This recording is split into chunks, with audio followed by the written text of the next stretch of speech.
मकर संक्रांती दिवशी वेळ आमुषा का? तर या प्रश्नाचं उत्तर मी तुम्हाला ब्लॉगच्या एंडला तुला येळवस म्हणून त्या दिवशी पूजा करतील ती म्हणजे खरं गोड आहे. बापरे हे बघा तरी छोटी घोड्याची भाजी. Hello everyone, welcome back to my YouTube channel. मी पूजा आपल्या सगळ्यांचं स्वागत करते माझ्या युट्यूब चॅनलमध्ये. तर मी आहे माझ्या माहेरी. आमच्या इकडं मकर संक्रांतीला वेळामुषा साजरी केली जाते. तर आज आहे भोगी आणि भोगीच्या दिवशीच वेळामुषाची पूर्ण तयारी केली जाते. आजचा दिवस आणि उद्याचा दिवस मी पूर्ण ब्लॉग शूट करणार आहे. तर तुम्ही शेवटपर्यंत बघा आणि प्लीज इग्नोर दिस बघा. हे आहेत ढाळे, तुरीच्या शेंगा, हे वाणासाठी तयार करतोय आम्ही. पेरू,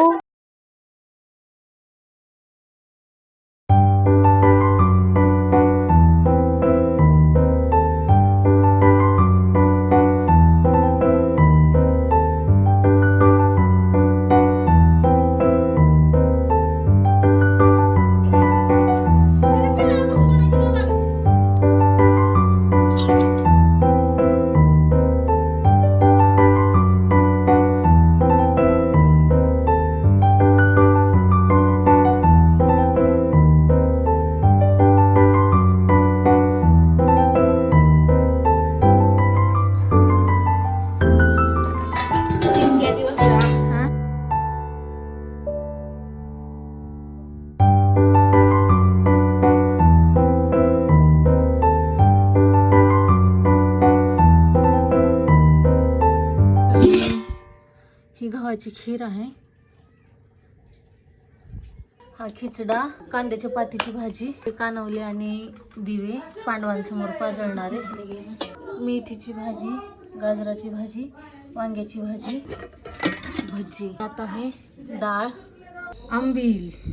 एकादशीच्या लोकांसाठी शाबूची खीर. तर सकाळचे 9 वाजलेले आहेत आणि आता थोड्या वेळानं आम्ही शेताकडे निघणार आहोत. तर भेटूया तयार होऊन.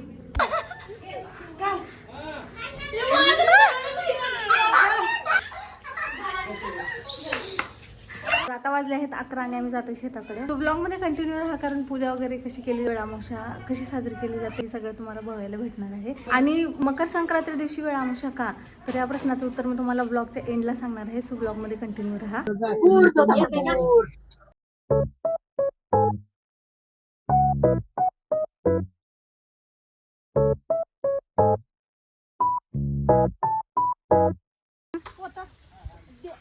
हाय, शेतात आलो आम्ही. हॅलो कर, हॅलो.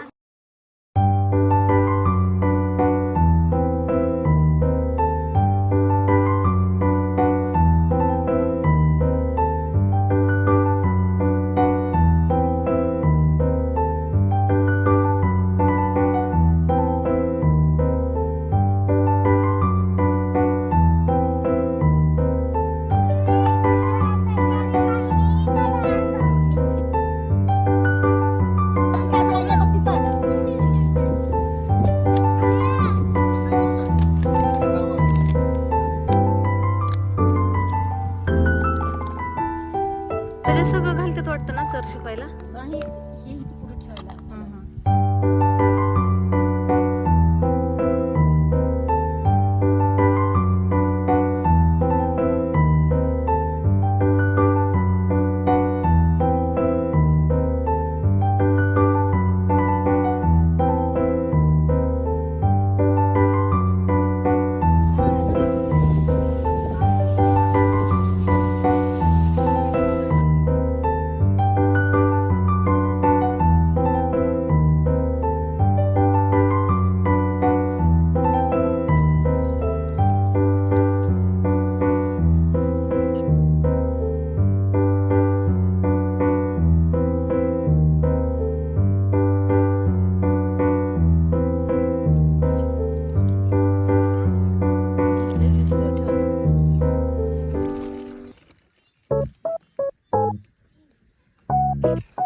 भजी, मेथीची भाजी, वांग्याची भाजी, कांद्याच्या पातीची भाजी, उंडे, गाजराची भाजी, खीर, आंबील, ज्वारीची भाकरी. दादा कसं झालंय स्वयंपाक? सगळ्यात जास्त काय आवडलं तुम्हाला? खीर आंबलीचा गोट घेतली की झाला मग गेवलं ते. असं तरतरी आल्यासारखं होते ना.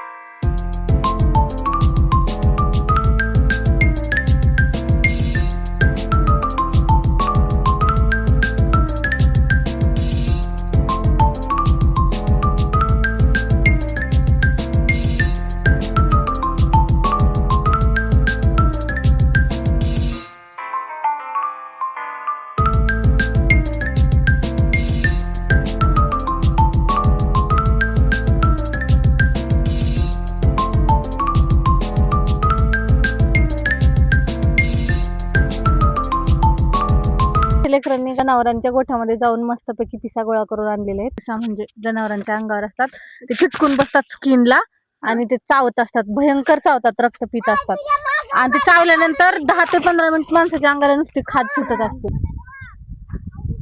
पोर्क्युपिन म्हणजे सायाळ, ज्याच्या अंगावर पूर्ण काटे असतात. ते प्राणी आमच्या शेताच्या खूप अवती होते आणि त्याचा हा काटा आहे तो असा इतका मोठा असतो. तो किती नुखीला असतो, खूर असतो बघा तुम्ही. आणि हे विषारी पण असतो काटा. तर याला आपण साईडला टाकूया.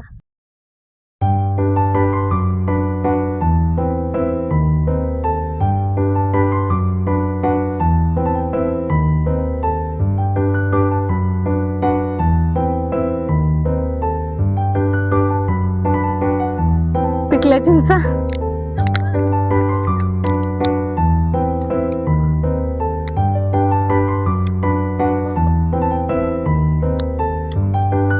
गोड आहेत.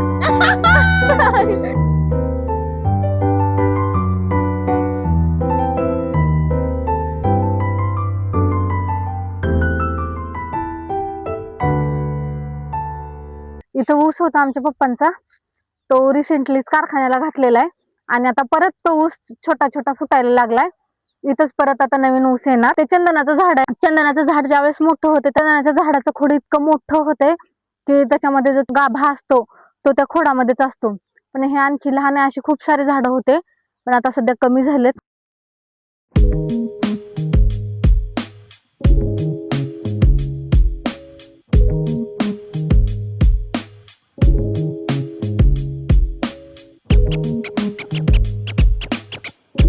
तर मकर संक्रांतीला वेळ अमावस्या कसं काय? खूप वर्षांपूर्वी ज्यावेळेस माझ्या वडिलांचे पंजोबा, खापर पंजोबा, मे बी त्यांच्या काळामध्ये गावातील काही मानकरी व्यक्ती त्यावेळेस कारणांमुळे बंदिस्त होते जेलमध्ये. त्यामुळे गावातील गावकऱ्यांनी वेळ अमावस्या साजरी केलेली नव्हती. मकर संक्रांती पूर्व ते लोक जेलमधून त्यांची सुटका झालेली होती. तर त्यांनी असं नेमलेल्या वेळी वेळ अमावस्या जी साजरी केलेली नव्हती ती आपण मकर संक्रांतीला करूया. आणि तेव्हापासून गावातील निम्म्याहून जास्त घरांमध्ये वेळ अमावस्या ही मकर संक्रांतीला साजरी केली जाते. धाराशिव जिल्ह्यामधील 7.5 गावांमध्ये अमावस्या ही मकर संक्रांतीला साजरी केली जाते. दरवर्षी मकर संक्रांती दिवशी वेळ अमावस्येचा पूर्ण घाटा घातला जातो आणि बायकांची मात्र धांदल उडते, कारण त्यांना मकर संक्रांत ही साजरी करायची असते. वाण वसण्यासाठी त्यांना मंदिरात जायला लागतं. दरवर्षी वाण वसण्याचा टाइम वेगवेगळा असतो. तर यावर्षी 3च्या नंतरचा टाइम आहे वाण वसण्यासाठी. तर आता आम्ही इथून घरी गेल्यानंतर रुक्मिणीच्या मंदिरात जाणार आहोत वाण वसण्यासाठी.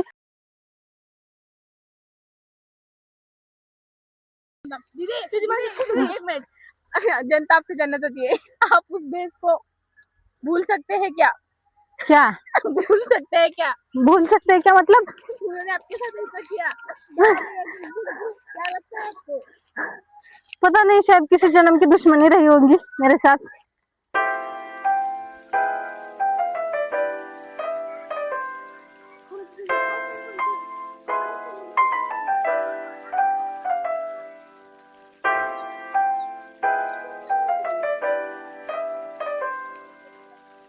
देव पांडवाच्या घरी नांदला, पण त्यांनी इस्पत खेळत होते. त्यांनी डावावर बायको सुद्धा घालवला, म्हणून देवाने श्राप दिला की तुला देऊळ मिळणार नाही, काय मिळणार नाही, तुला फक्त रानात उघड्या रानात राहावं लागेल. त्यानं म्हणल्यावर असं कसं म्हणजे तुला येळवस म्हणून त्या दिवशी पूजा करतील ती म्हणजे त्या कुठं पांडवाचं देऊळ नाही ना कुठं काय, तर तुला महत्व त्या दिवशी दिलं जाईल. जुगार खेळणं ही व्यसन सर्वात बेकार साऱ्या जगाला होते, आता बी साऱ्या जगाला ते. आता आता ह्या काळातलं मग आता मला कशाचं व्यसन नाही, आता कसं जमात ते आपापल्या संस्कारावर आई बापाच्या संस्कारावर आहे. मुलगा जन्माला केवढा झाला की जारे सुपारी आणजा, जारे पान आणजा, दारे आमका आणजा, हा ते आणि त्याने कसं लागतंय बघणार, खाणार आणि पुन्हा हा पुन्हा काय करणार. माझं पोरग असलं निघालं, मला सांभाळलं. चिल्याची भाजी 2 प्रकारची असते, छोटी घोळ आणि मोठी घोळ. तरी छोटी घोळाची भाजी आहे. ते रोप आहे आणि इकडं असं लावलेले आहेत कांदे. रोप तयार करून परत असे लावतात. एक एक रोप लावलं जातं कांद्याचं. तिखट लागत नाही का तुम्हाला? भेटलेले प्राणी दाखवतात. हा, पहिल्यांदा बघताय का कांदे तुम्ही? इथे तर बघा, ही तर 4 खाल्लेली आहे ना ताई, 5वा आहे कांदा. मामा रागवते तर अरे बाप रे, तिखट लागत नाही? खरं गोड आहे? बाप रे, हे बघा. कांदा पाहिजे.